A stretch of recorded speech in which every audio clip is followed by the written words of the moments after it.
My daughter came home in tears after being invited to her grandparents' Christmas gathering. She was clearly distraught and, without saying a word, handed me a wrapped gift. "Mom, look at this. Why do I have to go through this?"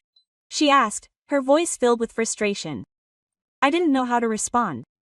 When I opened the package, I was shocked to find that the contents were completely inappropriate for a frightened child. I immediately contacted the authorities, which led to a major investigation and turmoil within the family. The person responsible for the gift faced serious consequences. This incident created a storm of family drama.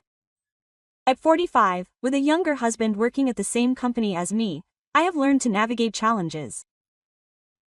I had to start a new career at 34 after a derogatory comment from a previous employer.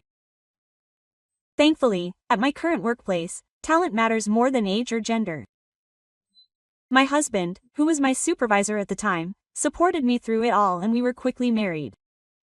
We now have a daughter in the 4th grade, a sweet and kind girl who loves to read. However, my relationship with my sister-in-law has always been strained.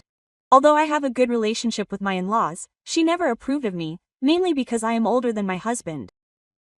She frequently made fun of our quick marriage and made hurtful comments about my age, especially about how pregnancy had changed my appearance. I did my best to maintain my composure for the sake of my own peace of mind. Ironically, it was only after she had a quick wedding and moved out that the teasing stopped, allowing me a moment of peace. Her absence came just in time, as it allowed me to focus on the arrival of our daughter. Despite a difficult labor, the moment our daughter was born was one of pure joy. My husband's unwavering support, especially his kind and encouraging words, gave me the strength I needed. I will never forget the tears of joy we shared when we heard our baby cry for the first time, a sound that erased all the negativity we had faced. But just 5 months after our daughter was born, my sister-in-law had a son and began visiting us again. Each visit was an hour-long drive, and her presence brought back the comparisons. She would make hurtful comments about how my age supposedly reflected on our daughter, pointing out wrinkles on her skin compared to her son's smooth complexion. It was absurd and hurtful. To make matters worse, she would arrive empty-handed, never bringing anything for her baby and leaving with supplies like diapers and formula from our home, claiming it was easier than going without. Her behavior completely baffled me. I felt like her sole purpose in visiting us was to belittle me and then take supplies as if it were her right.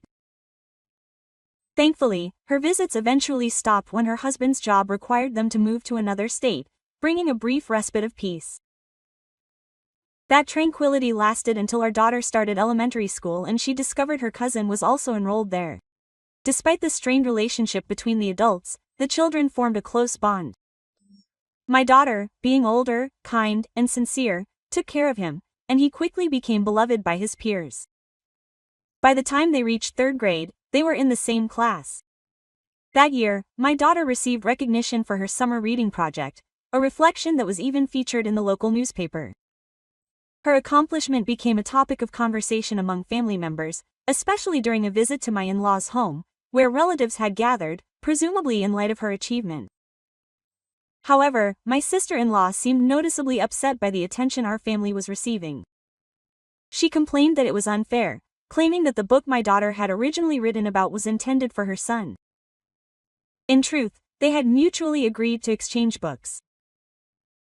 After reading both options, they had chosen together which book to write about, a testament to the cooperative nature of their friendship that my nephew appreciated. This incident highlighted the remarkable capacity of children to share and support one another. A stark contrast to the discord among adults. My nephew had been most interested in the book my daughter had started, and she graciously let him choose it. However, when I shared this story, my sister-in-law baselessly accused me of having written the award-winning reflection myself for my daughter. She seemed to be latching on to the fact that I had once enjoyed writing novels in my college days, a detail she likely heard from my husband without my knowledge at the time. She also began spreading malicious rumors at school, insinuating that I had used personal connections with competition judges to ensure that my daughter's submission received special treatment. The spread of these false accusations had a profound effect on my daughter, so much so that she lost interest in her beloved hobby of reading. Watching her lose her passion due to cruel and baseless rumors was the final straw for me. I could not stand idly by and watch her suffer, not only because of the accusations leveled at me, but because I had made her the victim of unnecessary cruelty. Before taking any action, I confided in my husband for the first time. I revealed the full extent of his sister's behavior toward me since our marriage. I told him everything from how she would take clothes meant for our daughter, claiming that babies don't know the difference between genders, to her hurtful comments during my pregnancy, when she callously compared me to a sumo wrestler outraged by his sister's behavior. My husband decided it was time to involve his parents. He insisted on addressing the situation directly, choosing to confront her personally with their help. Together they visited his home unexpectedly, and what began as a warm welcome quickly turned into something else. When my sister-in-law realized that the visit was not a casual family gathering, my usually calm and reserved husband firmly rebuked her, taken aback by her words. She immediately deflected her anger onto me, accusing me of betraying her trust by involving her beloved brother. She played the victim, trying to deflect responsibility for her actions. At first I responded to her calls hoping that she was reaching out to reconcile. However, it became clear that her real goal was to vent her frustrations rather than make amends. Upon realizing this, I stopped answering and set her calls to go straight to voicemail. After a few weeks, the calls stopped altogether. I assumed she had simply lost interest, but I later discovered that this was not the case. In December, my in-laws hosted a Christmas party for the kids, a first for them, which piqued my curiosity about the moment. Despite the tense circumstances, my daughter was thrilled to be invited. She fondly remembered the Christmas celebration from her kindergarten days and had looked forward to a similar event at her elementary school. Although the school did not hold such festivities due to its policy on religious events, I have often wondered about the need to strictly adhere to religious traditions when Christmas has evolved into a universally beloved holiday, celebrated in so many ways around the world. It's something I think about often, especially since some parents seem intent on maintaining its religious connotations. Last year, we decided to create our own quiet holiday celebration at home. My daughter and I embraced the holiday spirit in a way that felt personal and meaningful to us. She especially loved the gift exchange that became the highlight of our celebration this year with an invitation from my in-laws. We were asked to participate in a gift exchange at their holiday party with a modest budget of 11 pesos. My daughter and I ventured to a nearby department store. Excited to find the perfect gift, after browsing through several options, she chose one of her favorite picture books, eager to share its story and the happiness it had brought her. 2. She arrived with someone else for the party, the day of the event, gift in hand. My daughter headed to my in-laws' house, which was a short bus ride from our home. After letting my mother-in-law know that I was on my way, she kindly offered to pick her up from the bus stop. A reassuring call from her later confirmed my daughter's safe arrival, allowing me to momentarily put my worries aside. However, that peace was short-lived. Just 50 minutes later, I was startled by the unexpected sound of the front door opening on a weekday. My husband was at work and I was home, telecommuting during my daughter's winter break. What I saw next was heartbreaking. My daughter sat by the doorway with tears streaming down her face as she handed me a wrapped bag, her expression suggesting that the contents would explain everything. Inside I found a newspaper with a reading musing torn apart, accompanied by a chilling card scrawled in red ink warning us against becoming too arrogant, threatening that we might end up like the mutilated stuffed animal also in the bag, disfigured and smeared with red ink to look like blood. This disturbing display was far from a harmless prank.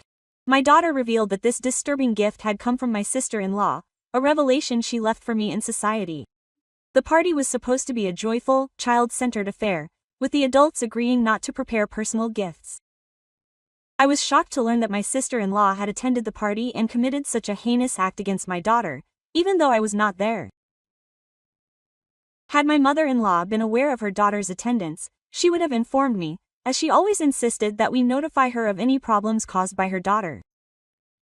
This breakdown in understanding was disheartening, highlighting a deliberate attempt to harm us of which my mother-in-law remained oblivious. After my daughter returned home upset, I reminded her to tell her grandmother about what had happened. But before she could, my sister-in-law's voice interrupted, saying that she had not called her and that only children connected to mission schools were welcome. My daughter, confused, asked what a mission school was, leaving me speechless. A relative had recently been accepted into a mission school, which had caused much discussion within the family. My sister-in-law's son attended a mission kindergarten, and we had heard stories of relatives who were unaware of their connection to such schools until enrollment. Our choice deviated from the norm. We decided on a local kindergarten and a public elementary school for our daughter, which seemed to give my sister-in-law yet another opportunity to belittle her. Distraught by the threatening gift my daughter had received, I rushed to the police station, emphasizing the seriousness of the threat. At first, the police were reluctant to intervene, suggesting that it should be handled as a family matter. Thankfully, a female officer recognized the seriousness of the situation. She admitted that threats and violence within families are, in fact, reportable crimes. Empathizing with our fear, she took immediate action and promised to visit my sister-in-law to deliver a warning. That evening, when my husband returned home, I recounted the day's events to him. Incensed, he condemned his sister's petty actions and contacted his parents, who were hosting the Christmas party but claimed to be unaware of the incident. They speculated that my sister-in-law may have snuck in through an unlocked back door while my mother-in-law was busy with other responsibilities, leaving the party to younger family members. Following the police officer's stern warning to my sister-in-law about the potential consequences of her actions, my in-laws, disturbed by the possibility of criminal behavior, called a family meeting to discuss the situation. At the meeting held at my in-laws' home, my sister-in-law and her husband arrived late.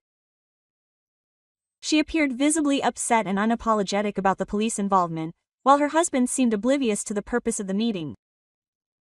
This dynamic underscored the seriousness of the issue, leading to a collective family discussion about how to move forward and address underlying tensions. When my sister-in-law's husband finally learned of his wife's actions toward our family, his shock was evident. He had been completely oblivious to the magnitude of the situation up until that point. Offering his sincere apologies, he appeared genuinely sorry, a stark contrast to my sister-in-law, who remained defiant and unapologetic. His belief that the lack of an arrest by the police equated to her innocence left everyone speechless, displaying a level of denial that we found difficult to comprehend. In an unexpected turn of events, he announced his decision to divorce her. This revelation surprised us all, as there were no visible signs of trouble in their marriage. He explained his decision by sharing a story of putting up with her behavior, which had ranged from neglecting household duties and child care to causing fear through her recklessness. Her obsession with appearances had led to numerous unnecessary moves, each motivated by vanity and a desire to maintain a certain social status rather than true job requirements. Their moves were often justified by their ambitions for their son, such as attempting to enroll him in prestigious kindergartens, which only resulted in disappointment and further embarrassment. They had ultimately settled for a public elementary school, a choice driven by their son's preference, supported by his father against his wife's initial reluctance. The decision to divorce was not sudden, but rather a culmination of years of frustration, now accelerated by her recent harassment. Taken by surprise by the divorce announcement, my sister-in-law attempted a half-hearted apology, seemingly as a last-ditch effort to salvage the situation. She claimed that her actions were mere pranks or mischief. However, the gravity of her behavior, especially the hostile message directed at a young girl, went far beyond the realm of humor. Such actions, which could instill fear in even adults, were indefensible and underscored the irreparable breakdown in trust within the family. I confronted her, pointing out the disconnect between her actions and what one would expect from a loving father. Just because you're a mother doesn't automatically give you parental instincts, I stated, suggesting that her behavior fell far short of what one might anticipate in such a role. My husband, seeing her tears, firmly reminded her that crying would not solve the problem. At her age, she shouldn't expect sympathy to absolve her of her actions. Nevertheless, she continued to cry, denying any wrongdoing and questioning why the finger was being pointed at her. She even implied that the family's disapproval stemmed from my marriage to her brother, suggesting that my age rather than her behavior was the issue. Her lack of understanding of the gravity of her actions left us all speechless, and my husband was particularly astounded by her inability to make sense of the situation. The atmosphere became thick with unresolved tensions, and the discussion came to an abrupt halt, leaving her husband with no choice but to take her home. Divorce proceedings soon followed, marred by her refusal to acknowledge her mistakes. It was only her son's innocent revelation about the Christmas party that tipped the scales, leading her to reluctantly accept the divorce. Without any malicious intent, her son recounted the disturbing gift exchange he witnessed with his classmates, specifically mentioning the disturbing image of the stuffed animal, mangled and stained red to resemble blood. This confession quickly spread throughout the school community, sparking concern among teachers and parents alike. As a result, my daughter found it difficult to return to school. Her spirits were dampened by the incident and the ensuing gossip linking her to her cousin's story.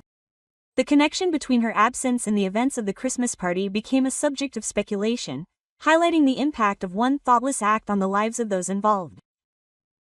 I had hoped that the entire situation could be resolved discreetly, allowing my daughter to return to school when she felt ready. Her cousin's intention in sharing the harrowing experience was not for fun, but as a desperate plea to stop his mother's harmful actions. Witnessing the repercussions of these revelations, her husband felt compelled to expedite divorce proceedings, agreeing to her terms in order to finalize their separation.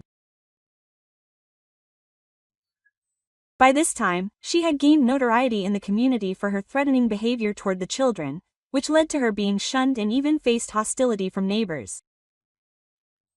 Feeling trapped and vilified, she saw divorce as a means of escape, imagining that returning to her parents' home would offer her solace. However, her estranged husband remained adamant about retaining custody of their son, a decision she accepted without much resistance. He coldly declared his indifference toward his son, stating that the children were an inconvenience to his plans as he contemplated remarriage. His cruel words were met with a courageous rejection from his son. He expressed that he did not need her presence in his life, finding solace in her father's care and warning him not to go near his cousin. Upon returning to her parents' home, her situation deteriorated further as she was denied entry, leaving her to face the consequences of her actions alone. This downward spiral led her to struggle to meet her basic needs, accumulating debts from dubious sources. Eventually, she disappeared from our lives altogether. My husband and his parents decided not to file a missing persons report, accepting her absence as a resolution. At the aftermath, my daughter gradually regained the confidence to attend school, where her cousin continued to be a supportive presence, promising to look after her. This challenging period unexpectedly strengthened the bond between our families, especially with my ex-brother-in-law. As we came together to support the children, my in-laws embraced both grandchildren wholeheartedly, stepping in to provide care and support in my sister-in-law's absence. With her out of the picture, our family found peace and developed a strong, trusting relationship, free from the tensions that once plagued us.